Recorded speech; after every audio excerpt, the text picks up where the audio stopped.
Baik jamaah, dipersilahkan untuk masuk dan bisa merapat maju ke depan ya. Kita lanjutkan kajian hadis arba'in ya. Bismillahirrahmanirrahim. Assalamualaikum warahmatullahi wabarakatuh. Bismillah, alhamdulillah, wassalatu wassalamu ala rasulillah wa ala alihi wa ashabihi wa man sara ala nahjihi ila yaumil qiyamah. Wala hawla wala quwwata illa billah. Allahumma anfa'na bima 'allamtana wa 'allimna ma yanfa'una wa zidna ilma. Allahumma inna nas'aluka ilman nafi'a wa rizqan thayyiba wa 'amalan mutaqabbala. Amma ba'du, jamaah sekalian yang diberkahi oleh Allah, alhamdulillah dengan izin Allah kita kembali hadir di majelis kajian i'tikaf hadis arba'in mitsaqiyah fil huquqi zaujiyah. Masih melanjutkan 40 hadis tentang pendidikan keluarga. Kita sampai pada hadis yang ke-30 ya. Al-hadithu ats-tsalathun, hadis yang ke-30. An Abi Hurairah radhiyallahu anna Rasulullah sallallahu alaihi wasallam qala. Hadis diriwayatkan dari sahabat Abi Hurairah radhiyallahu bahwa Rasulullah sallallahu alaihi wasallam bersabda, rahimallahu rajulan qama minal laili. Rahimallahu rajulan, rahimallah, mudah-mudahan Allah merahmati ya. Rajulan, seorang suami.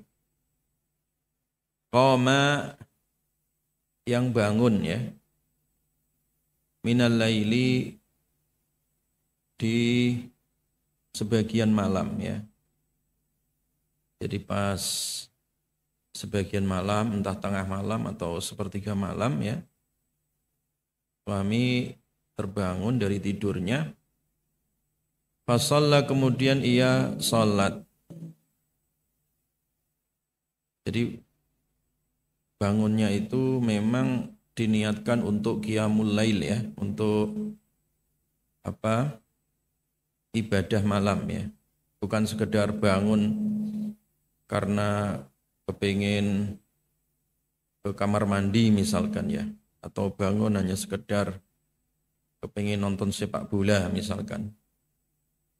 Jadi bangun bukan sekedar kebiasaan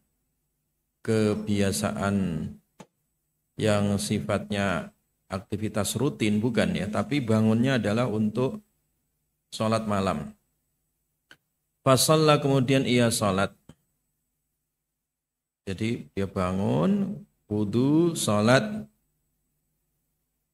Ketika dia sudah sholat ya, wa aiqadha imra'atahu, kemudian ia membangunkan imra'atahu, istrinya.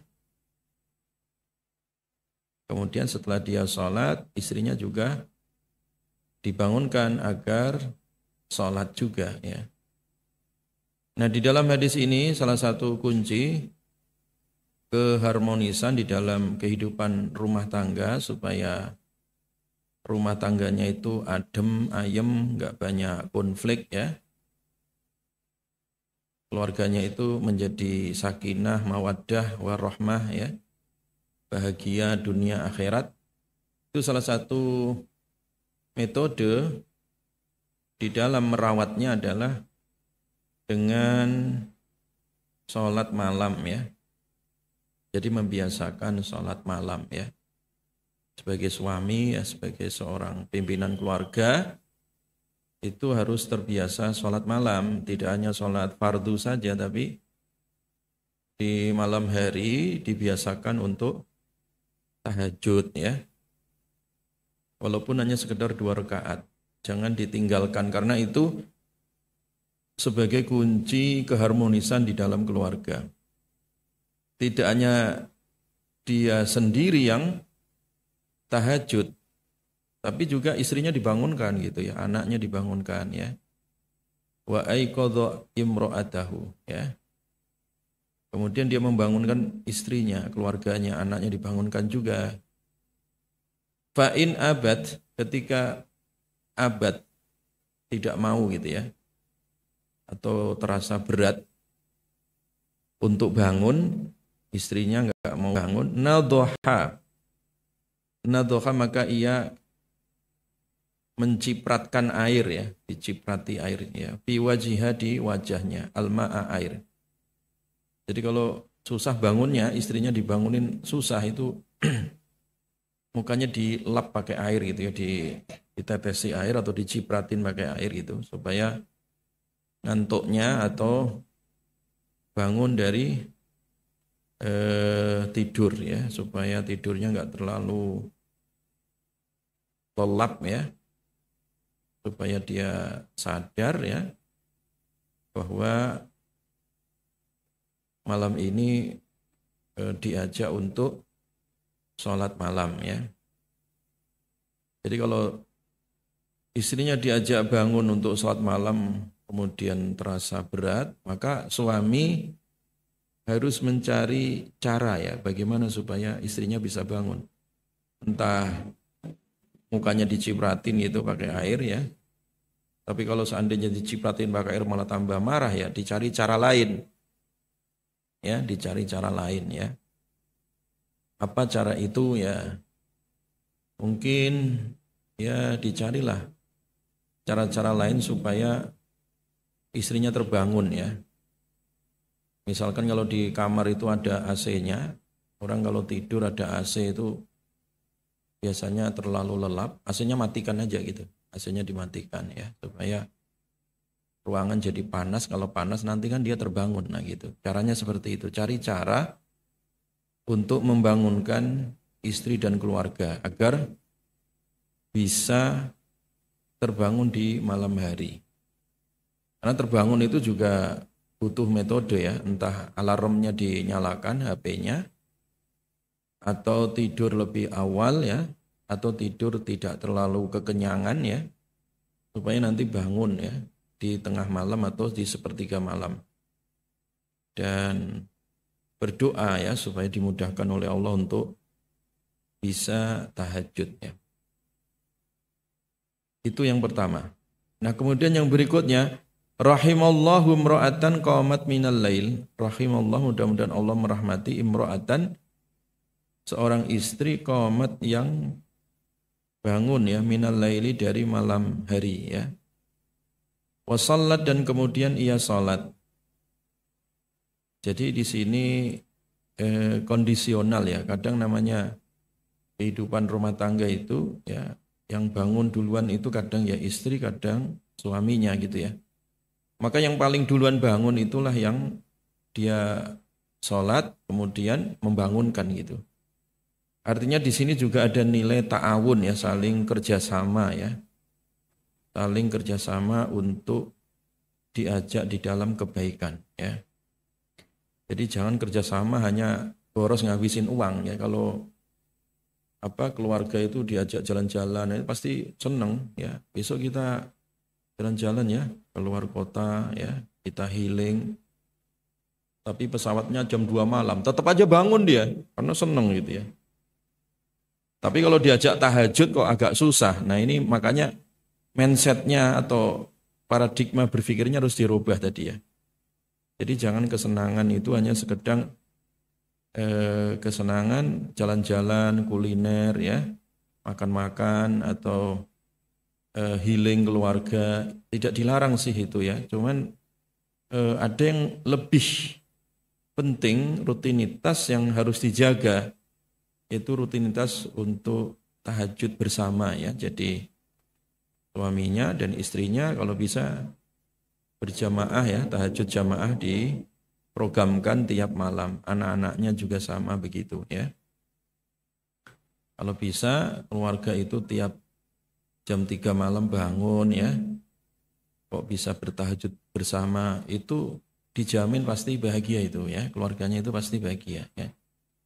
Nah salah satu kebahagiaan itu tidak hanya kebahagiaan materi tapi juga kebahagiaan yang sifatnya kesehatan mental ya. Nah, sehat mental itu kalau hubungan seseorang dengan Allah itu dekat ya. Jadi hubungan secara vertikal dengan Allah Subhanahu wa taala itu kok dekat ya. Itu pasti apa? Ada ketenangan jiwa ya. Sehingga hatinya bisa lebih tabah ya, hatinya lebih sabar ya. Tidak mudah goyah, tidak mudah stres, tidak mudah depresi ya. Nah, penyakit orang sekarang ini kan banyak gangguan mental gitu ya. Jadi gangguan-gangguan mental ini yang terkadang membuat rumah tangga jadi nggak harmonis ya. Dikit-dikit terjadi perselisihan, dikit-dikit cerai, dikit-dikit terjadi kekerasan rumah tangga. Itu karena memang kejiwaannya itu terganggu ya. Mentalnya itu tidak stabil. Kenapa nggak stabil? Karena hubungannya dengan Allah jauh gitu ya. Nggak pernah tahajud, nggak pernah bangun malam untuk bermunajat. Hidup rumah tangga hanya sekedar rutinitas, makan, tidur, ya ketemu keluarga, jalan-jalan, makan-makan. Tapi kosong gitu ya. Hal-hal yang sifatnya kesenangan materi itu ujung-ujungnya larinya ya ke WC saja gitu ya. Orang jalan-jalan sampai luar negeri, makan di hotel ini, hotel itu, kuliner ini, kuliner itu, larinya ya ke WC aja itu. Ya, sekali makan ada yang 5 juta, ada yang 10 juta. Itu ujung-ujungnya di mana? Ya ke WC saja ya. Kalau udah selesai ya sudah ya. Jadi tidak bertahan lama, sifatnya instan itu. Tapi kalau kebahagiaan yang sifatnya mental tadi ya, itu awet ya. Dan continue terus ada gitu ya, membekas gitu ya. Nah, salah satunya tadi adalah rumus kebahagiaan keluarga itu ada pada sholat malam ya. Diprogramkan gitu ya. Jadi programkan sholat malam bareng gitu ya. Ya bertahap ya. Kalau memang nggak pernah dicobalah seminggu sekali. Seminggu sekali selama 1 bulan ya berturut-turut. Nanti sudah terasa ringan setiap hari ya. Atau di program 2 hari sekali misalkan. Terus sampai setiap hari itu menjadi sebuah habit ya. Sebuah kebiasaan. Nanti kalau sudah menjadi sebuah kebiasaan, tidak ada masalah yang tidak terselesaikan. Karena perintah salat malam itu adalah perintah kepada Nabi dan salat yang pertama kali sebelum ada salat 5 waktu itu adalah salat malam ya.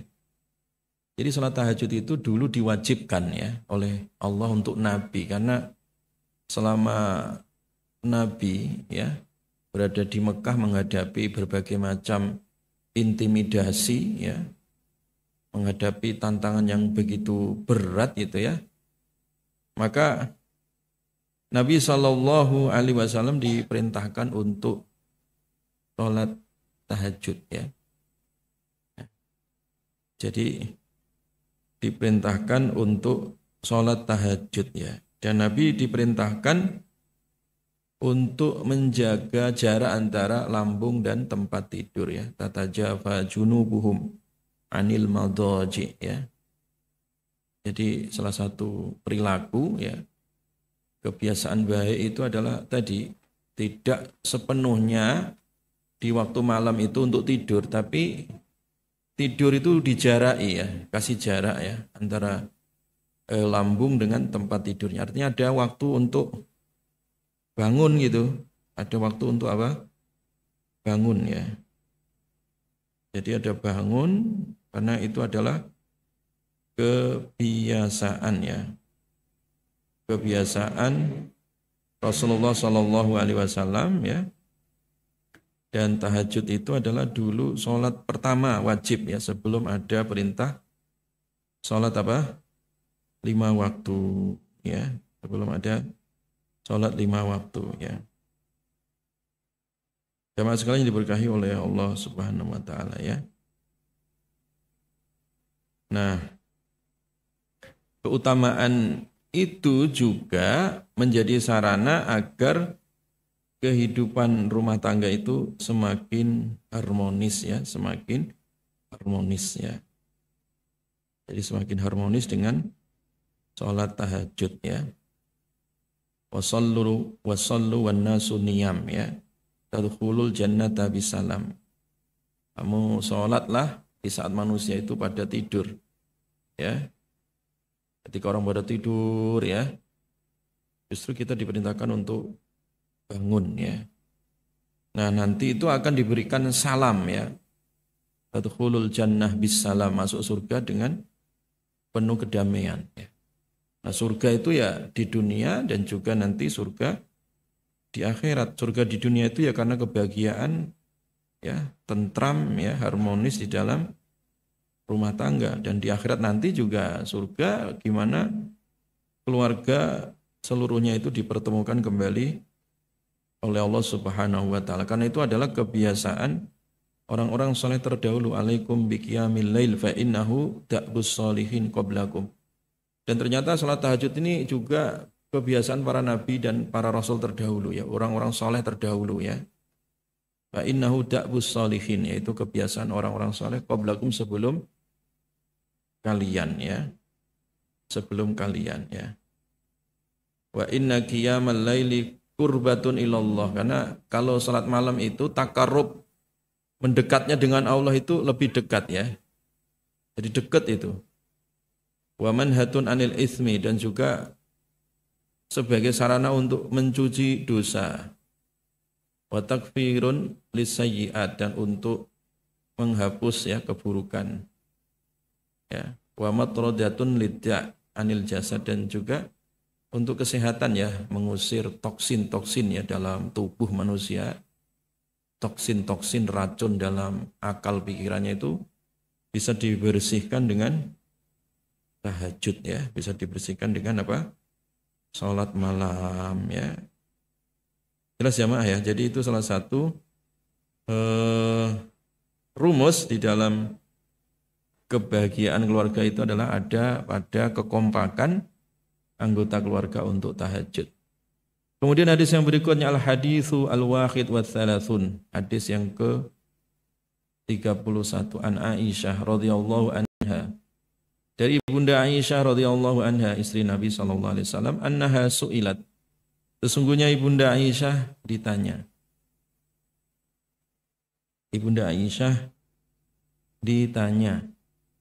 Maka amalu Rasulullah sallallahu alaihi wasallam fi baitih. Amalan apa yang dikerjakan oleh Nabi kalau Nabi berada di rumah ya. Jadi Nabi itu kalau di rumah apa saja yang dikerjakan oleh Nabi. Qalat, jadi Nabi sebagai kepala rumah tangga, apa saja sih yang dilakukan oleh Nabi kalau sedang di rumah? Ibunda Aisyah ditanya begitu. Beliau jawab ya, sebagai seorang istri kan tahu setiap hari kebiasaan Nabi itu apa saja kalau di rumah. Karena istri itu adalah orang yang paling dekat dengan suami, yang setiap hari memantau 24 jam, ya tahu keadaannya, apa yang diucapkan, apa yang dikerjakan ya. Itu istri adalah orang yang paling dekat dengan suami ya. Sehingga Aisyah ini ditanya apa saja yang dilakukan oleh Nabi kalau Nabi sedang di rumah ya. Qalat, Ibunda Aisyah menjawab, makana illa basyaron minal basyar ya. Makana illa basyaron minal basyar. Tidak adalah Nabi kecuali ya manusia. Minal basyar, dari manusia ya. Artinya Nabi itu ya kayak umumnya manusia gitu ya. Jadi dengan agungnya kedudukan Nabi sebagai Sayyidul Anbiya wal Mursalin ya, pimpinan dari semua para nabi dan rasul, ya kan? Nabi sebagai penutup dari semua nabi dan rasul ya. Orang yang paling luhur di muka bumi ini, tetapi dari sisi tawaduknya Nabi, ya, Nabi itu ya wajar ya seperti kebanyakan orang. Apa yang dilakukan oleh Nabi? Karena yafli thawbahu, karena adalah Nabi yafli, menjahit ya, thawbahu, bajunya. Jadi Nabi itu ya orang yang tawaduk ya. Di rumah itu enggak seperti raja atau seperti majikan gitu ya. Yang tidak mau ngapa-ngapain di rumah, yang semua diberesin sama pembantu atau pelayan. Nabi tidak seperti itu ya. Ya, Nabi tidak home service ya. Tidak semua diservis dalam arti dilayani, tidak ya. Ya Nabi itu ya kayak kebanyakan orang kata Aisyah. Ya di rumah itu Nabi ya kadang kalau bajunya sobek dijahit sendiri gitu ya, enggak pergi ke tukang jahit ya kan. Ini menunjukkan apa? Bagaimana Nabi ya orang sehebat itu, semulia itu, tetapi beliau kalau di rumah itu ya membantu istri gitu ya, membantu istri dan tidak merepoti istrinya, iya kan? Walaupun biasanya yang kerjaan-kerjaan kayak menjahit baju ya kerjaannya istri itu ya, masak gitu ya, cuci piring gitu kan, nyapu dan seterusnya. Tapi oleh Nabi SAW pekerjaan-pekerjaan yang ada di rumah itu juga beliau kerjakan gitu. Jadi Nabi di rumah itu enggak berpangku tangan gitu ya. Ya, tidak semuanya dilayani, tidak ya. Nah, ini menunjukkan Rasulullah SAW adalah contoh hidup ya, contoh suami teladan ya. Suami teladan dalam arti Nabi SAW itu ya terbiasa melakukan hal-hal ya yang sebenarnya itu adalah tugas ya istrinya atau tugas pembantunya misalkan ya, tapi Nabi kerjakan ya. Yafli thawbahu ya. Nabi menjahit bajunya ya. Jadi dijahit sendiri tuh bajunya Nabi kalau sobek ya. Wa yahlubu syatahu dan memerah ya. Memerah susu kambingnya. Jadi Nabi kalau ada kambing apa itu diperah sendiri gitu. Ya. Jadi kebiasaan kalau untuk minum susu kambing ya itu Nabi perah sendiri gitu, diperah sendiri gitu. Wa yakhdumu nafsahu dan Nabi membantu dirinya. Jadi Nabi itu mandiri ya. Jadi Nabi enggak bergaya kayak raja atau majikan gitu ya. Yang semua serba dilayani ya. Semua serba disuguhkan gitu ya. Ya. Tidak ya. Nabi itu ya basyaron minal basyar ya. Nabi itu lumrah kayak kebanyakan orang ya di rumah itu ya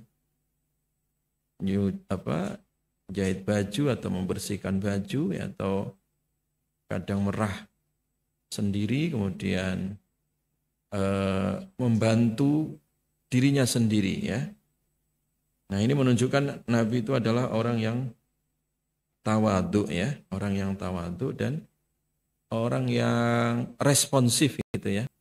Mau bantu pekerjaan apa? Pekerjaan rumah. Ini artinya apa? Kalau kita contoh ya, kita di rumah sebagai suami ya jangan hanya sekedar sarungan atau hanya sekedar apa? Berpangku tangan, enggak mau nyuci piring misalkan ya, enggak mau bantu goreng tahu, tempe apa di rumah gitu ya, enggak mau bantu ngepel bersih-bersih ya.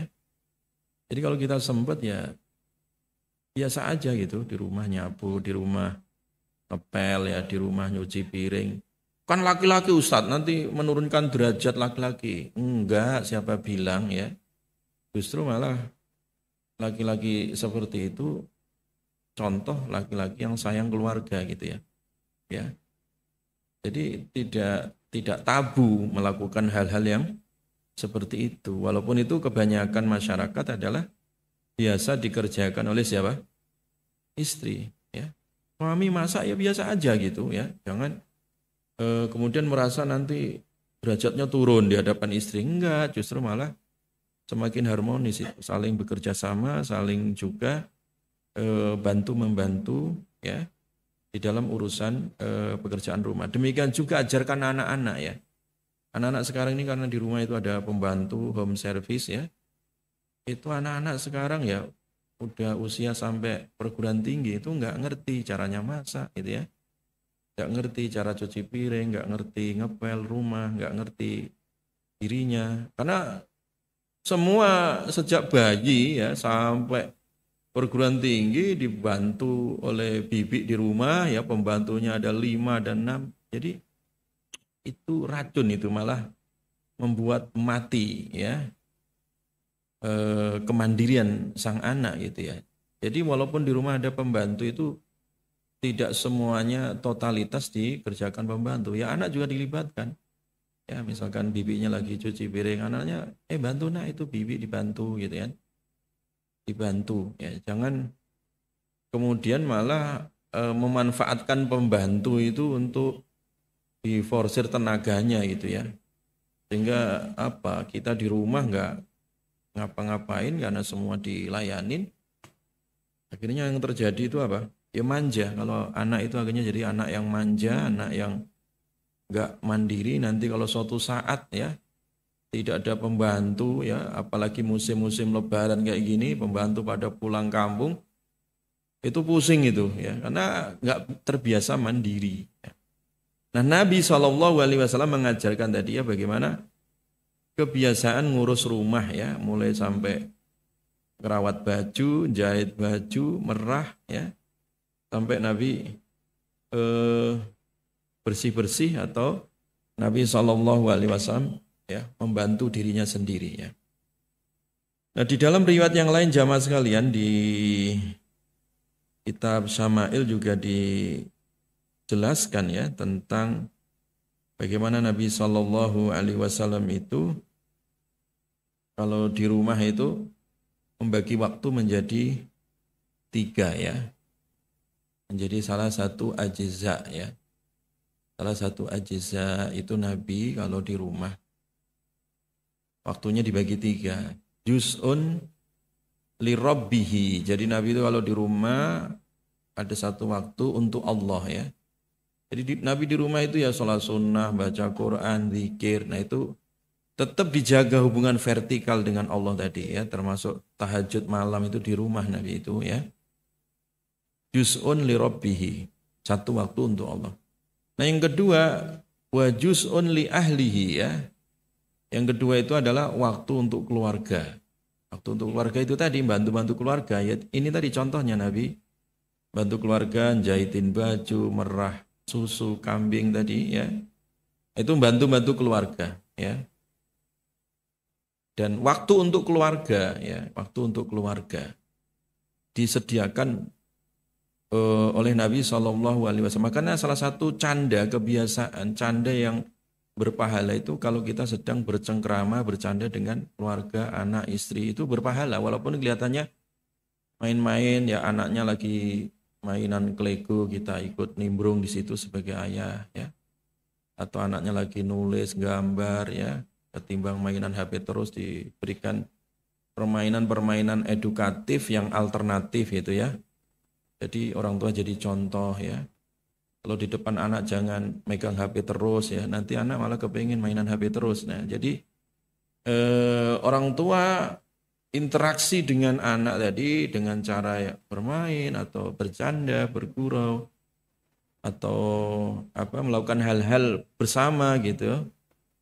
Itu nilainya pahala itu, walaupun kelihatannya main-main gitu ya. Dan itulah yang dilakukan oleh Nabi SAW. Jadi waktu untuk keluarga ya, waktu untuk keluarga. Bahkan kalau malam sebelum tidur itu ada istilah di dalam hadis itu disebut oleh Imam At-Tirmidzi namanya as-samar. As-samaru itu artinya Nabi biasa mendengarkan kisah ya, keluh kesah istrinya atau mendengarkan curhatan-curhatan gitu ya. Atau kisah-kisah ya, ada yang cerita ya. Jadi sampai hal-hal yang dirasakan atau dijumpai oleh istrinya atau anaknya itu diceritakan dan Nabi mendengarkan serta Nabi memberikan solusi. Itu salah satu program bagus ya untuk mendekatkan keharmonisan di dalam rumah tangga ya. Nah kita jangan kaku jadi kepala rumah tangga ya, kaku, diktator, egois ya. Itu enggak lama rumah tangga seperti itu. Taib. Kemudian hadis yang berikutnya ya. Jadi Nabi tadi kalau di rumah membagi waktu untuk Allah, untuk keluarga dan untuk dirinya. Wa juz'un li nafsihi, untuk dirinya. Untuk dirinya itu ya Nabi tadi ya ada waktu privasi ya. Ya waktu mandi, waktu privasi yang lain itu yang Nabi juga lakukan ya. Jadi ada 3 waktu, kalau itu kita terapkan maka kita akan bisa membagi waktu itu dengan proporsional ya, dengan sesuai dengan porsinya, tempatnya ya. Baik. Kemudian hadis yang berikutnya, al haditsu tsani wa tsalatsuna, hadis yang ke-32, an Aisyah radhiyallahu anha. Hadis diriwayatkan dari Ibunda Aisyah radhiyallahu anha. Kuntu ashrabu, kuntu pernah aku ashrabu minum ya. Kuntu ashrabu, jadi pernah aku minum. Wa ana haid, aku sedang haid ya. Jadi aku pernah ya minum di satu wadah itu. Nah aku ini dalam keadaan haid. Tsumma unawiluhu an-nabiyya ya. Tsumma kemudian unawiluhu, aku menyodorkannya air tadi ya. Jadi air yang di gelas ya. Setelah aku minum, aku kasihkan ke Nabi, an-nabiyya kepada Nabi sallallahu alaihi wasallam. Fayadhau, kemudian Nabi meletakkan fahu, mulut beliau ya, ala maudhi'i fiyya, pada tempat bekas mulutku. Jadi kata Ibunda Aisyah ya, saking romantisnya Nabi itu, kalau Aisyah itu minum ya, minum di gelas itu ya, misalkan ini gelas diminum ya, nah bekas gelas yang ditempeli oleh mulutnya Ibunda Aisyah itu nanti di situ juga mulutnya Nabi nempel gitu, paham ya? Itu romantis namanya ya. Kan tidak semua orang begitu ya. Kadang ada juga orang itu jijian gitu ya, nggak mau makan bekas istri, nggak mau minum bekas istri, itu kurang bagus ya. Tabiat seperti itu kurang bagus ya, biasa aja gitu ya. Oh nanti bekas bakteri dong mulutnya istri. Wah itu terlalu over cara berpikirnya ya. Ya biasa aja bekas makan istri. Kemudian kita makan ya. Bekas mulut istri yang nempel di gelas tadi kita tempelin lagi mulut kita. Sebagaimana dilakukan oleh Nabi begitu. Jadi Nabi itu enggak jijian gitu ya. Apa istilahnya ya. Kadang ada orang ya kalau makan bekas itu enggak mau gitu. Ada kan? Banyak kayak gitu ya. Makanya saya bilang kalau di rumah itu bagus ya makan itu bareng aja pakai nampan gitu. Kalau saya di rumah itu makan yang pakai nampan aja gitu. Gak perlu banyak piring gitu ya.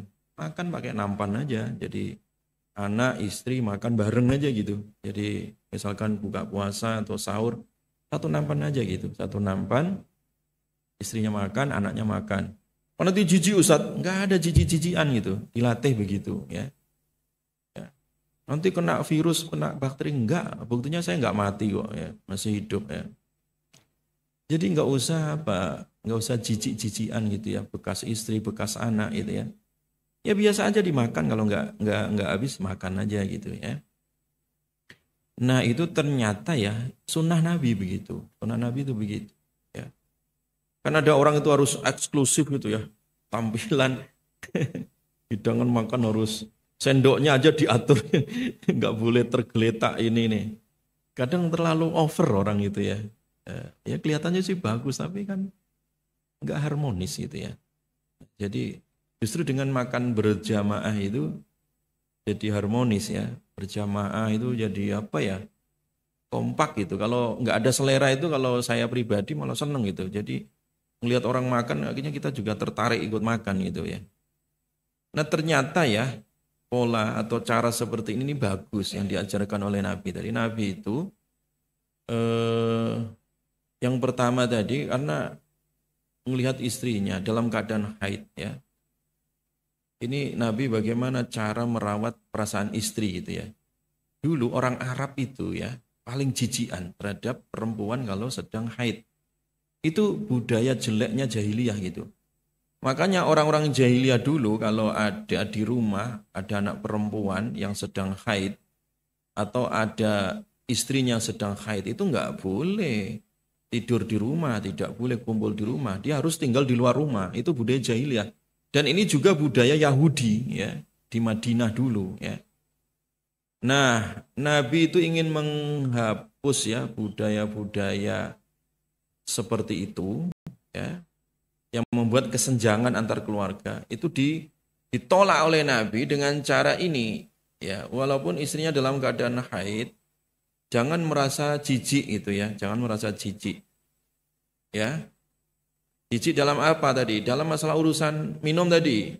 Aisyah radhiyallahu anha tadi, istrinya yang beliau sedang minum air, nah airnya itu masih sisa. Mulutnya Aisyah ditempelkan di gelas tadi. Nah kemudian diserahkan ke Nabi. Mulut Nabi juga ditempelkan di gelas bekas mulutnya Aisyah. Bukan di sisi gelas yang lain, tidak. Nah gitu ya. Kan kadang ada orang itu kalau habis minum istrinya, dia ngambil yang sisi yang bukan bekas istrinya. Kan gitu dah. Nah itu kurang bagus. Yang bagus tuh bekas mulut istri ditempel dengan mulut kita. Nanti bau jigong, Ustaz. Nggak apa-apa, asin-asin dikit nggak apa-apa. Ya. Ya, sedap insya Allah ya.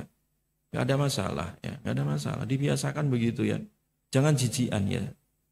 Demikian juga apalagi kalau seorang ibu ya. Seorang ibu punya balita, itu biasalah anak balita itu makan suka nyisa. Ya ibunya aja ngabisin gitu, biasa. Jadi jangan dikit-dikit dibuang, dikit-dikit dibuang. Nah gitu mubazir itu ya. Jelas ya? Tayyib ya. Nah, orang sekarang itu kan kadang atas nama diet, atas nama kebersihan, steril, ya. Apa itu teori-teori kayak gitu nggak usah dipakai lah dalam keluarga ya. Pakai yang kejamaahan aja ya. Nah, jadi itu lebih romantis, lebih harmonis ya. Fayashrabu, kemudian Nabi minum ya. Diminum oleh Nabi gitu ya. Wa ta'arraku al-arqa ya. Wa ta'arraku ya, demikian juga aku ya. Jadi at-ta'arraku itu kalau kita makan apa ya? Daging ya. Daging ayam atau daging kambing itu kan kalau daging dipotong-potong plus ada tulangnya atau iga lah, kalau gambarannya kayak iga misalkan ya. Kita misalkan makan daging iga itu kan kalau kita cokot atau digigit tuh, ya kan? Digigit. Nah, kemudian kena tulangnya, ya kadang tulang itu masih ada sisa daging-dagingnya, paham kan? Ya kita makan paha ayam misalkan, dagingnya udah kita cokotin, kita makan, kan masih ada sisa itu daging. Nah, sisa daging itu dihabisin oleh Nabi. Nah, jadi Nabi itu bagian sisa gitu. Ini luar biasa. Kan kadang suami itu gaya gitu ya. Suami itu sok jaga image gitu ya. Nggak doyan sama sisa istri. Justru malah biasanya istri yang makan sisanya siapa? Suami. Kebalik itu. Aslinya nggak begitu. Aslinya Nabi itu saking tawaduknya ya, sayang istri itu, beliau itu suka makan sisanya istri gitu. Dan itu nggak menurunkan derajat suami ya, nggak akan jatuh derajat suami gara-gara makan apa sisanya apa istri. Nah makanya Aisyah tadi tidak hanya bekas minumku yang kemudian bekas minum itu ditempel mulut Nabi, bekas tempelan mulutku di gelas tadi enggak. Daging juga sama. Daging nih misalkan orang makan iga atau makan paha ayam itu atau paha kambing itu dimakan, ya. Nah, sisanya tadi itu dihabiskan oleh Nabi dan dimulai dari tempat gigitannya Aisyah. Ini luar biasa Nabi itu ya. Jadi beliau itu ngabisin sisa daging atau sisa tulang ya, tulang yang ada dagingnya itu. Ketika Nabi hendak menggigit tadi itu dimulai dari bekas gigitannya Aisyah. Luar biasa ya ini. Dipraktekkan kayak gini ya. Wa ta'arraku al-arqa ya gitu ya. Wa ana haid dan aku sedang dalam keadaan haid. Ditambah lagi dalam keadaan haid. Kan kadang itu ya laki-laki yang dibayangkan kalau istrinya lagi haid, darah gitu kan. Ngeri gitu ya. Bau gitu ya. Apek gitu misalkan. Nah, untuk menolak itu semua dan ini dalam rangka menjaga perasaan istri. Ya, perasaan istri. Jadi dalam keadaan haid pun Nabi masih menjaga romantisme ya. Jadi enggak istrinya enggak diusir, enggak ditaruh di luar rumah. Ya masih dekat gitu dalam urusan makan, minum. Ya, dekat gitu. Masalah tidur juga sama.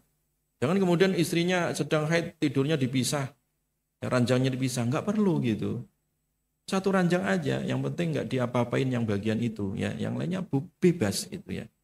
Jadi oleh karena itu di sini artinya dalam keadaan haid pun Nabi bisa masih menjaga keharmonisan ya. Summa unawiluhu an-nabiyya ya. Kemudian aku serahkan ya daging tadi ya ke Nabi SAW. Fayadau kemudian Nabi meletakkan fahu mulut beliau ala maudhi'i fiyya ya. Pas persis pada tempat gigitan mulutku tadi. Ini menunjukkan apa ya? Sayangnya Nabi ya terhadap apa? Terhadap istri beliau ya. Terhadap istri beliau walaupun dalam keadaan apa? Haid ya. Apalagi kalau keadaan enggak haid.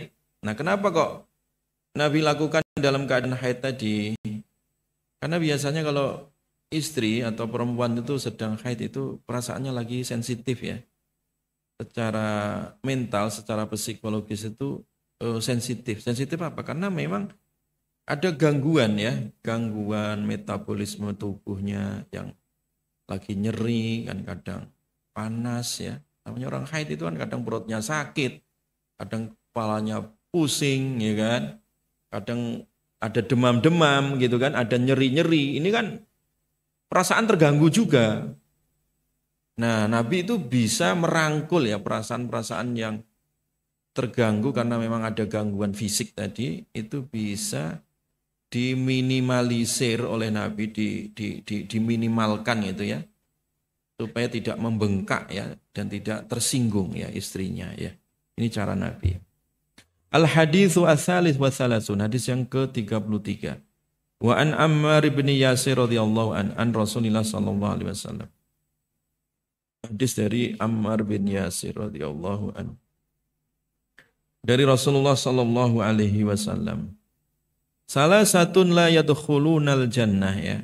Ada 3 orang la yadkhulunal jannah, tidak masuk surga ya.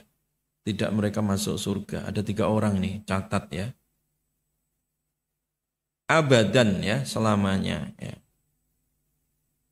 Jadi ngeri juga ini ya, enggak masuk surga. Sampai kapanpun gitu ya. Siapa mereka itu? Ad-dayyus ya, ad-dayyus. Yang pertama adalah ad-dayyus ya. Ad-dayyus itu kemarin sudah saya singgung. Dayyus itu artinya seorang laki-laki ya, seorang suami ya. Jadi seorang suami yang tidak punya rasa cemburu ya terhadap istrinya ya. Istrinya jadi konsumsi publik, tidak ada rasa cemburu. Istrinya keluar rumah buka-buka aurat, nggak pakai jilbab misalkan ya, atau pakai pakaian-pakaian yang seronok misalkan, dibiarkan aja, atau bersolek ya, menor ya, dibiarkan begitu saja dan malah bangga gitu ya. Itu namanya dayus. Namanya apa? Dayus ya. Atau anak istrinya melakukan maksiat ya, pergaulan bebas ya, dibiarkan saja. Atau malah anak istri perempuannya dijual misalkan, itu namanya dayus. Itu kan ada itu kasus-kasus seperti itu ya. Ya karena faktor kepingin cepat kaya ya, akhirnya segala cara-cara keji dilakukan. Itu namanya apa? Dayus ya. Dayus itu. Dibiarkan. Nah, termasuk dayus itu ya, misalkan kalau ada orang tua punya anak gadis ya, udah mulai ABG, udah mulai gede, dibiarkan aja gitu, kelayapan ya, malam mingguan, digandeng pacar, boncengan, biarin aja kan udah besar. Nah, itu dayus juga orang tua kayak gitu. Ya, dayus itu. Ya. Punya anak gadis keluyuran malam-malam dibiarkan, nggak dijemput atau nggak didampingi. Itu apa tidak punya rasa cemburu gitu terhadap anak perempuannya atau terhadap istrinya. Padahal dalam Islam itu ya jangankan keluar biasa atau pergi seenaknya itu tidak dibiarkan dalam fikih ya. Makanya kalau ada perempuan dia pergi misalkan keluar kota atau safar gitu ya, itu harus ada temennya, ditemenin suaminya atau ditemenin mahramnya gitu. Jangan dibiarkan sendiri, kan bahaya zaman-zaman sekarang ya, zaman-zaman fitnah sekarang ini ya. Orang itu dengan maraknya budaya-budaya syahwat sekarang ini, orang itu udah nggak kenal malu sekarang itu ya. Hilang rasa malu itu orang-orang sekarang itu. Kalau udah tidak ada rasa malu ya akhirnya ya terang-terangan gitu ya, terang-terang posting maksiat terang-terangan. Atau tidak secara langsung tapi di media sosial gitu kan. Banyak sekarang nih kasus ya. Kasus ya di media sosial ya. Pajang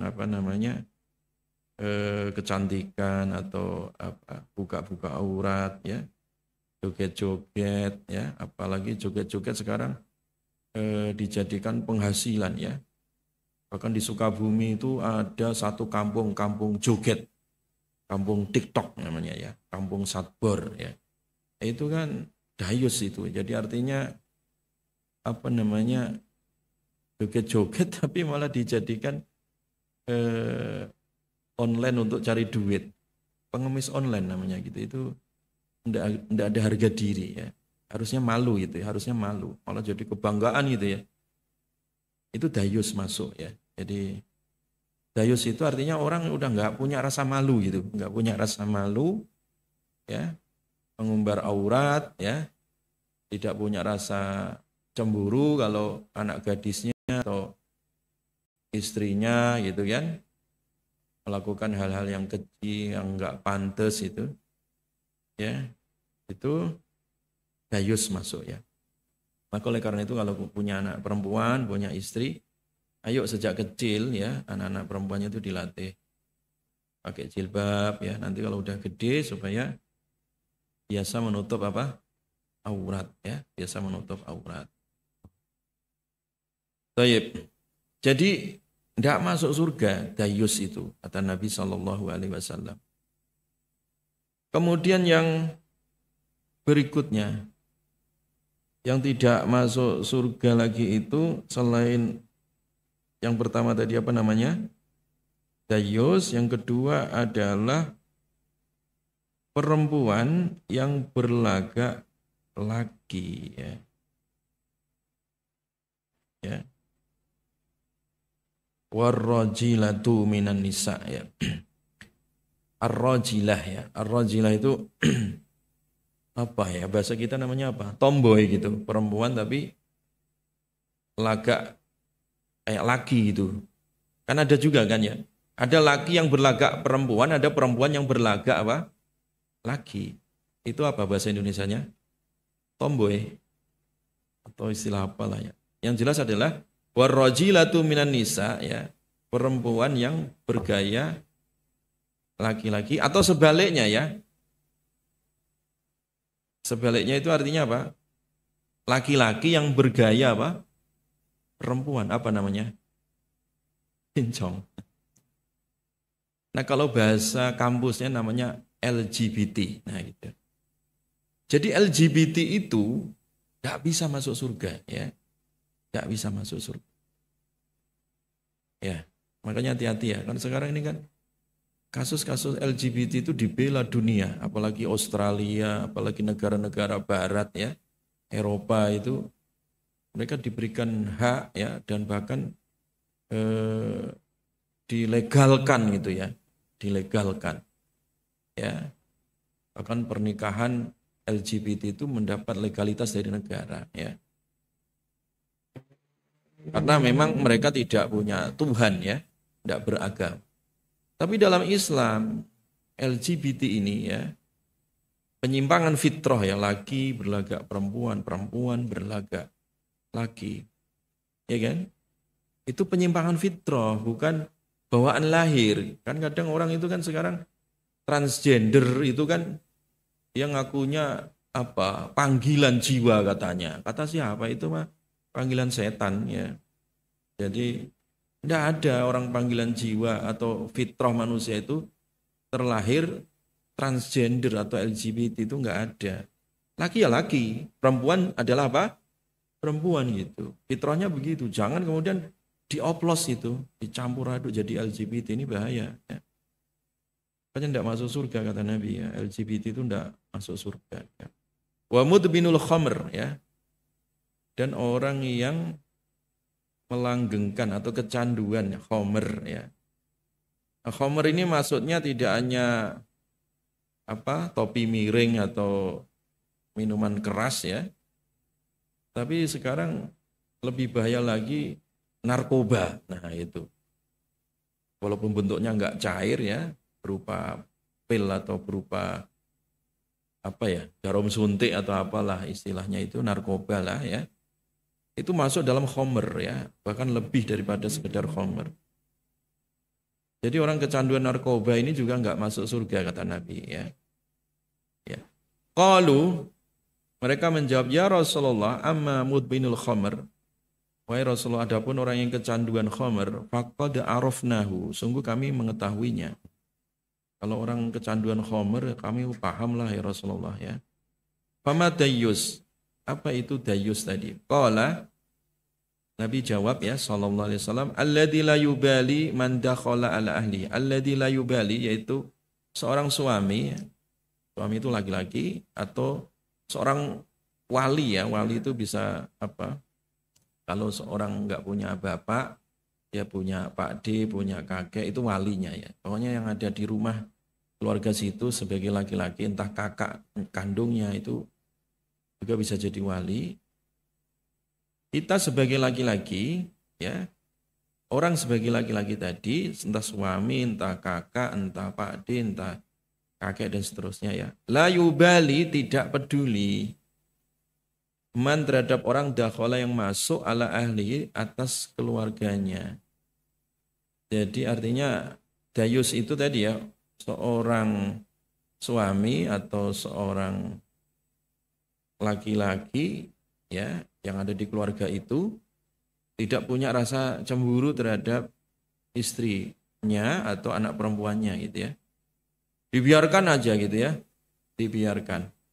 Ya. Anaknya pergaulan bebas dibiarin aja ya. Enggak pernah dinasihatin, enggak pernah dilarang ya. Anak perempuannya dibonceng-boncengin pacarnya dibiarkan saja ya. Pergaulan bebas di sekolahan, di apa tempat-tempat hiburan misalkan ya, dibiarkan aja, itu namanya dayus ya, dayus. Tidak punya rasa cemburu terhadap istrinya atau anak perempuannya ya.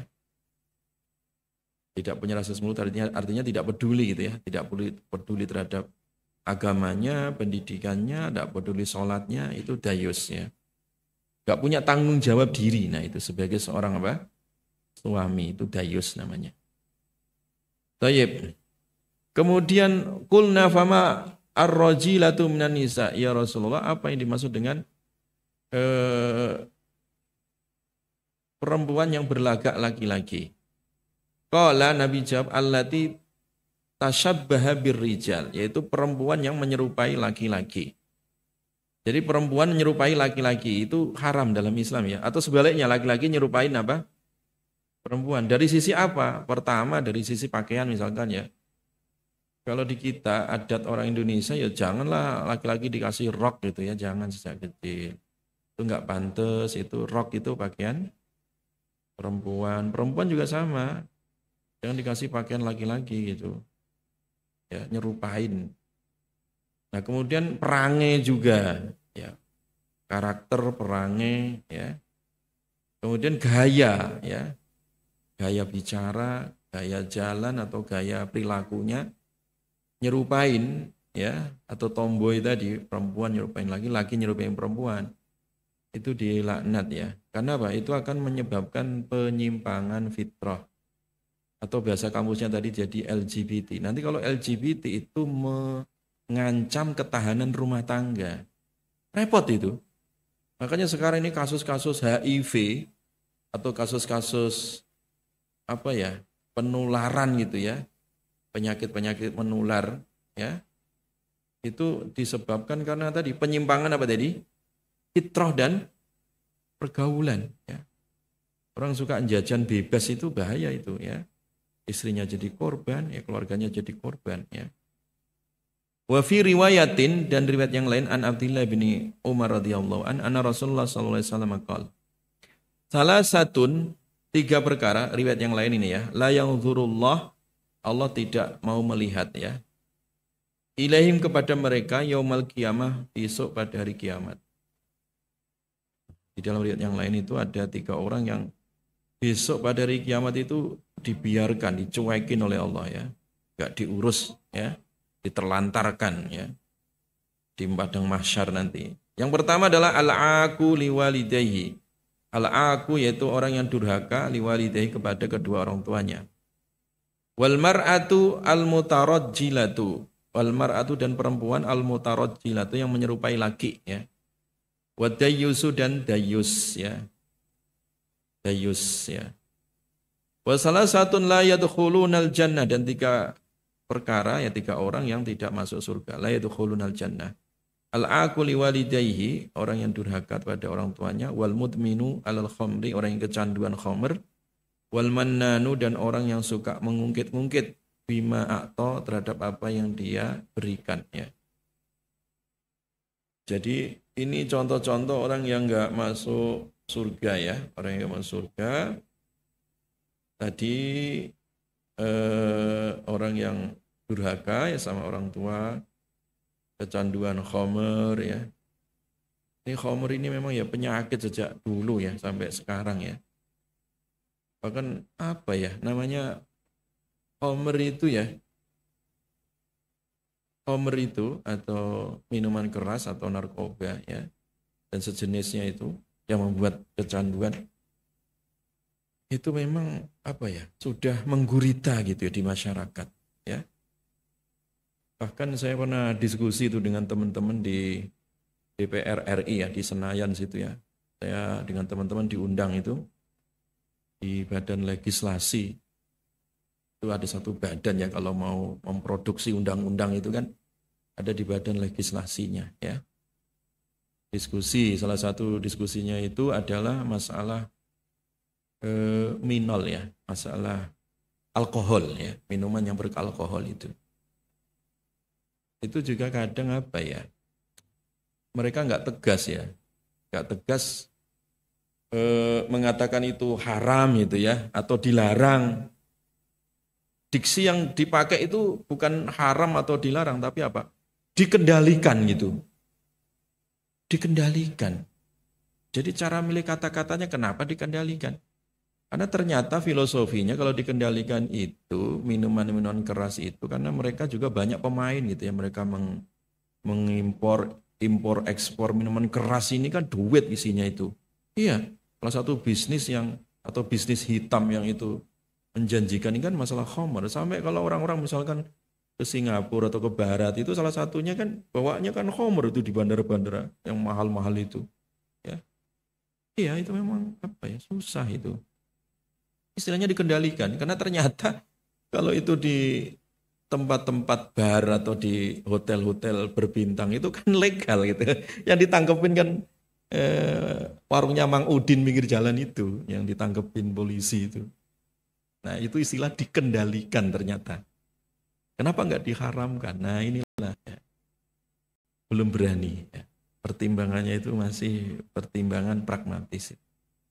Padahal ini bahayanya luar biasa, merusak anak bangsa. Kasus-kasus rusak itu kan karena khomer ini. Makanya Nabi tadi melarang keras, orang yang kecanduan khomer tidak bisa masuk surga, ya. Orang yang dayus tadi tidak bisa masuk surga. LGBT nggak bisa masuk surga, ya. Kecuali kalau taubat, ya. Kecuali kalau apa? Taubat. Kalau taubat ya kembali ke asal, ya, kembali ke fitrah, ya. Artinya kalau taubat ya sebesar apapun dosanya ya diampunkan oleh Allah Subhanahu wa taala. Wallahu a'lam bissawab. Insyaallah kita lanjutkan besok, ya.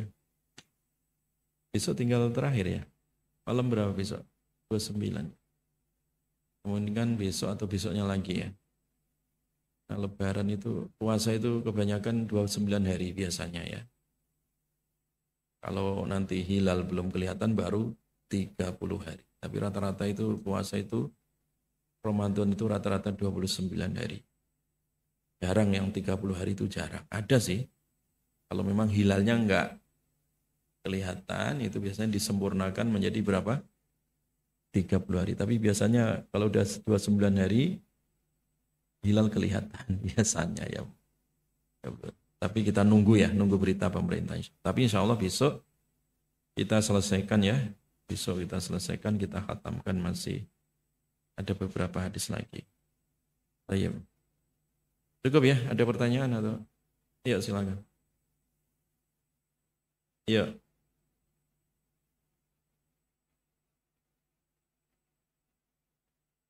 Mm-mm.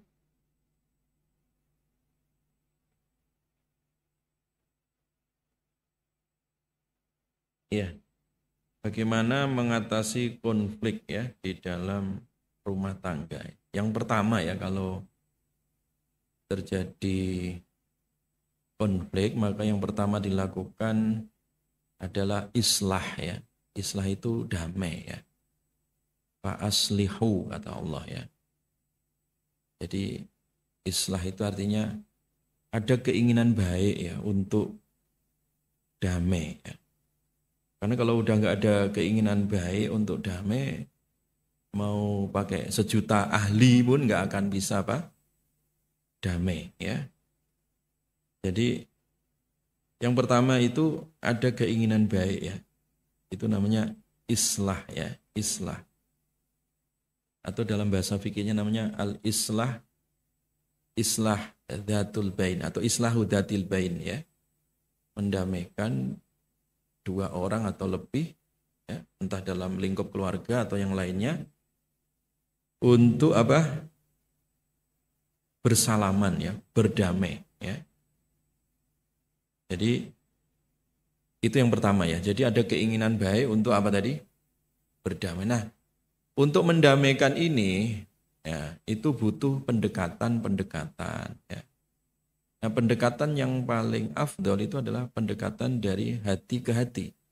Ya, itu yang pertama. Bukan sekedar pendekatan mulut ke mulut, ya. Kalau mulut ke mulut tuh banyak retorika, banyak alas. Tapi kalau ada tadi udah ketika terjadi konflik, kita saling menyadari, saling legowo, saling memaafkan, ya. Nanti akan kembali baik, terangkai gitu, ya.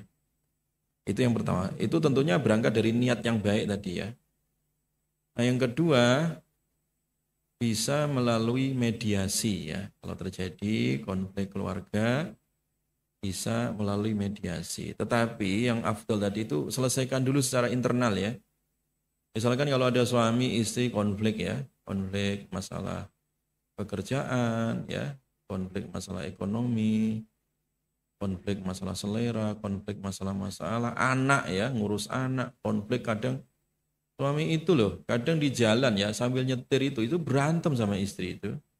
Hanya gara-gara apa? Beda belanja, hanya gara-gara suntuk gitu, ya. Bisa aja itu namanya berantem itu. Maka caranya tadi itu selesaikan aja dulu secara internal tadi, ya. Saling memahami, saling memaafkan, selesaikan dulu. Jangan dibawa keluar, jangan langsung ditelepon bapak mertuanya atau apa orang lain gitu. Jangan melibatkan dulu kalau bisa diselesaikan secara internal. Nah yang kedua, kalau tidak bisa diselesaikan secara internal, maka melalui mediasi. Mediasi itu artinya kita minta bantuan orang lain ya. Bantuan orang lain supaya bisa memediasi, mendamaikan ya kasus itu. Supaya damai dan baikan kembali. Tapi orang yang diminta untuk memediasi itu harus amanah gitu. Jangan malah bikin gaduh gitu.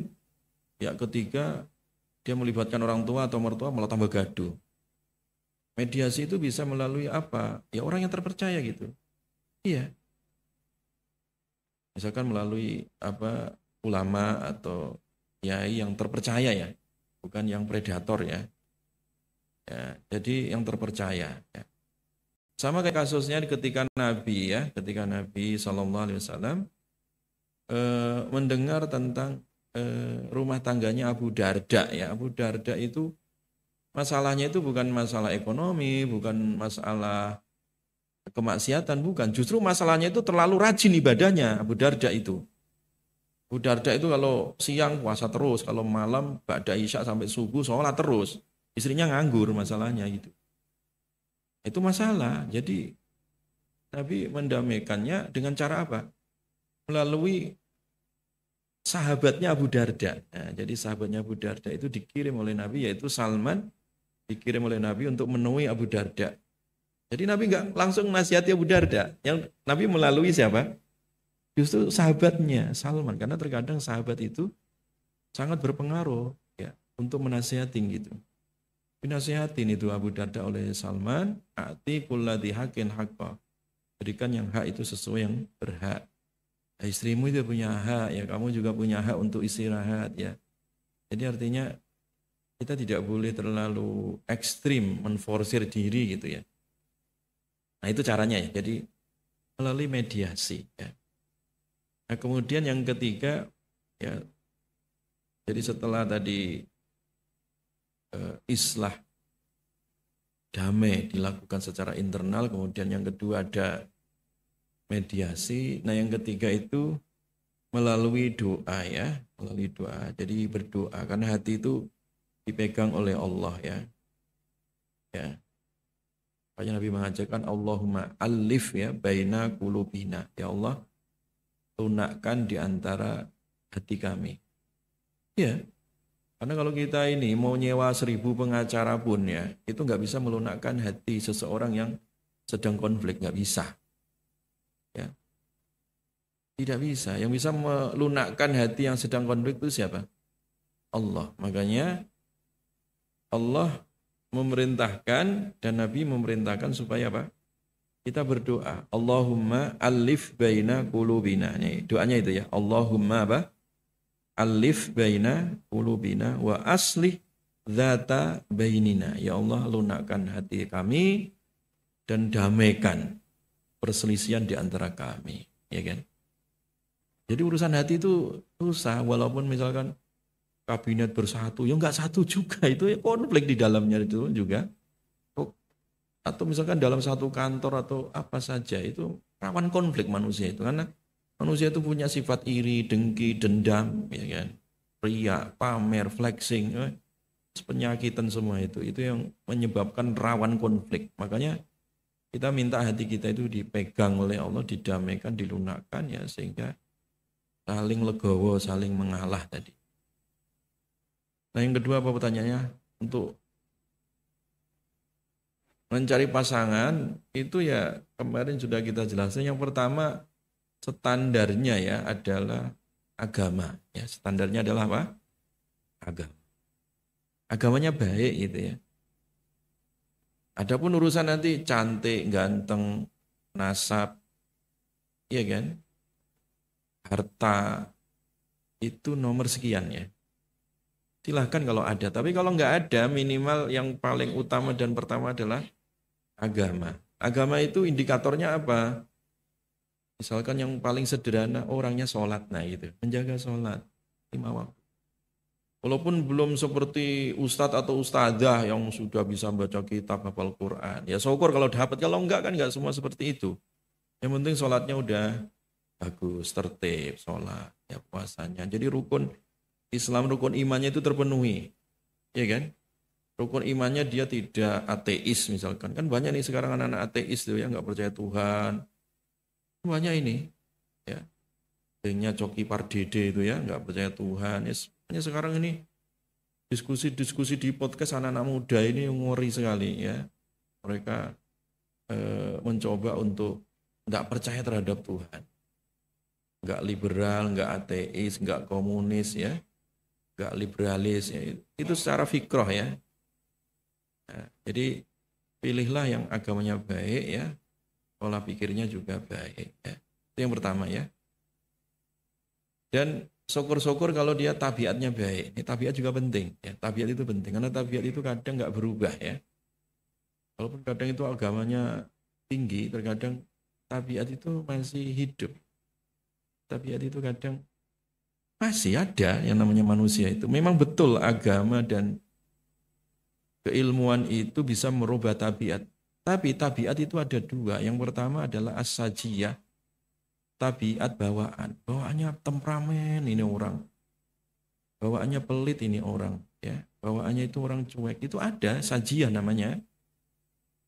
Ada juga bawaan atau tabiat yang sifatnya itu bisa dirubah, namanya muktasabah.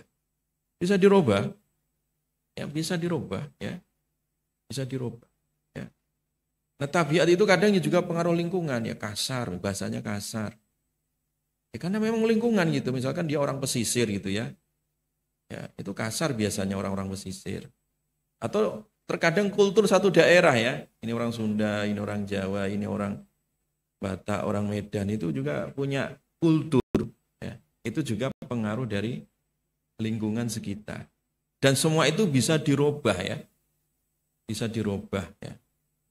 Dulu itu ada jamaah ya yang punya rumah sakit di Jakarta itu punya rumah sakit ibu dan anak ya. Itu ada seorang dari Medan itu ya. Orang Medan, orang Batak ya. Namanya Dokter Kalimas Muda, almarhum beliau udah ya. Itu kalau bicara itu halus gitu kayak orang Sunda, padahal dia orang Batak gitu. Ternyata karena pengaruh ngaji ya, pengaruh ngaji ya. Dia aktif di pengajian-pengajian yang asalnya dulu awam, akhirnya dia ngaji. Jadi ngaji itu juga memengaruhi tabiat ilmu gitu. Agama itu berpengaruh gitu. Ya. Yang asalnya tabiat kasar bisa dirubah, tabiat bisa dirubah, bisa saya bilang. Dengan apa? Ilmu dan agama. Kalau udah tabiatnya kasar, nggak mau berilmu, nggak beragama, ya udah pecah itu. Ya. Maka tadi itu agama itu penting ya. Agama, makanya Nabi taribat siadak ya. Jadi ukurannya agama ya.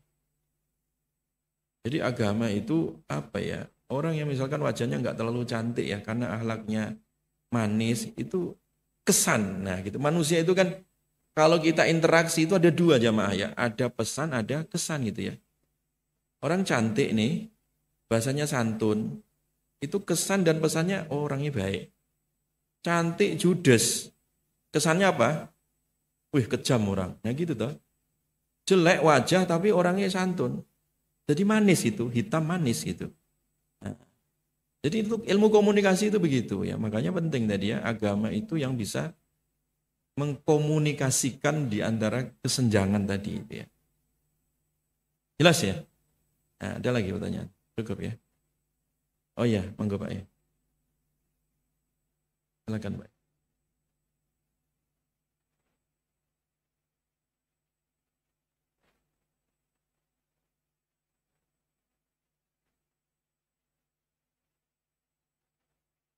Alkohol.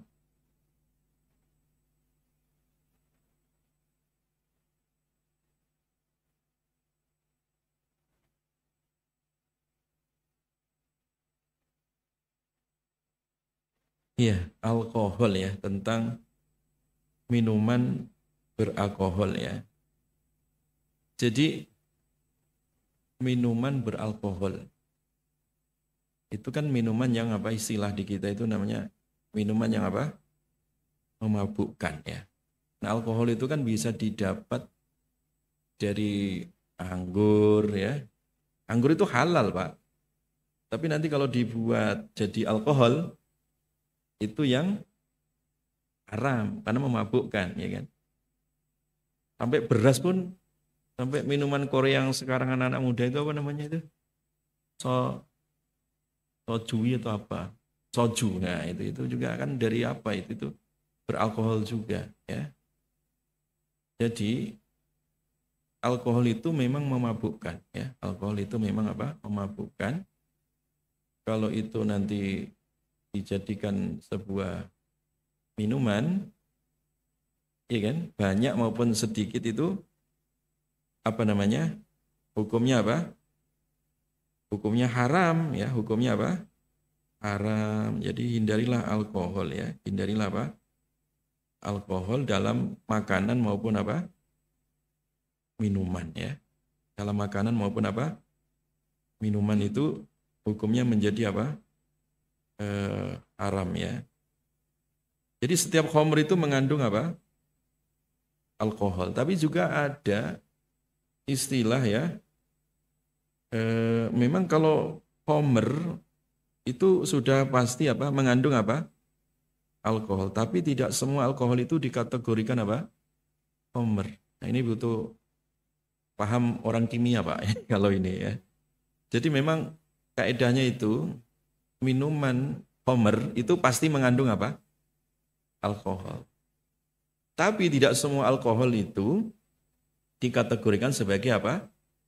Khamr ya. Jelas ya?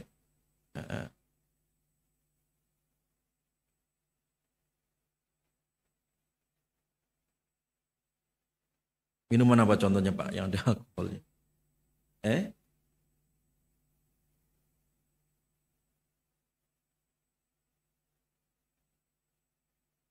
Nah itu dihindari Pak. Kalau minuman mengandung alkohol ya, minuman yang mengandung alkohol ya atau etanol gitu ya. Ya. Jadi beralkohol itu nanti masuk dalam kategori apa? Khamr. Kalau khamr berarti apa? Itu najis ya. Kalau tape beda lagi ya tuh Pak. Tape di iya nggak apa-apa, tape nggak apa-apa. Sama kayak anggur itu kan mengandung alkohol tapi tidak dipisahkan secara langsung jadi apa? Kalau dibuat minuman khamr, istilahnya di fragmentasi ya. Nah, sama kayak legen, legen tahu tak? Legen. Kalau legen lontar itu loh, yang dari pohon lontar itu kan diambil minumannya itu. Itu diminum langsung nggak apa-apa, tapi nanti kalau dibiarkan 1 minggu atau 1 bulan jadi toa, nah itu yang haram itu, jadi alkoholnya di situ. Sama kayak tape, tape kalau misalkan diproses, dimakan nggak masalah, tapi nanti tape kemudian dibuat semacam bahan untuk minuman sehingga jadi khamr, yaitu haram, yaitu haram. Ya. Nah khamr misalkan ya khamr yang melalui apa fragmentasi alami itu, kemudian jadi cuka, nah halal itu cuka itu. Jadi makanya nanti itu ini terkait dengan masalah fermentasi ya, seperti itu ya. Jelas ya jamaah sekalian ya. Ada lagi pertanyaan ya.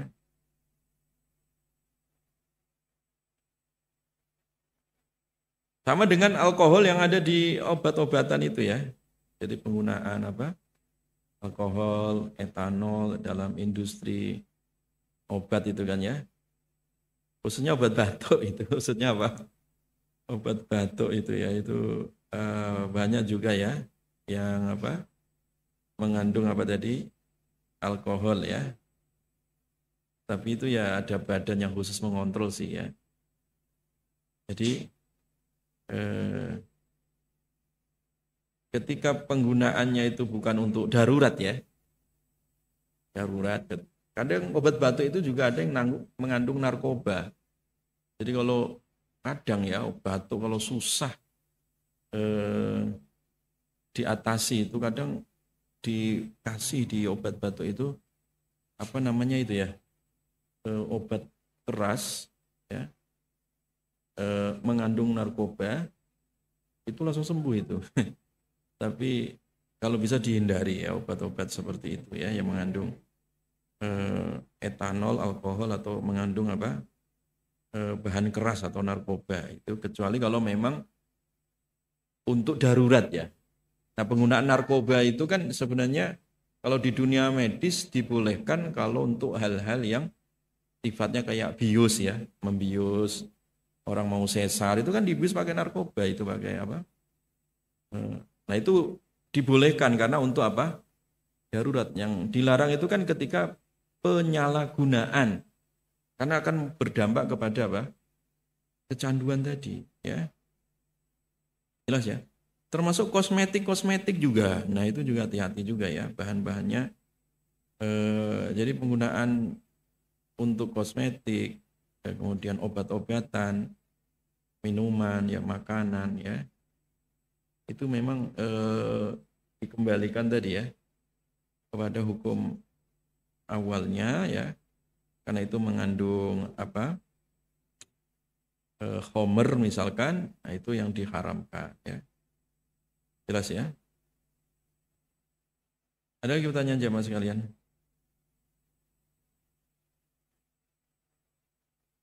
Ada pertanyaan?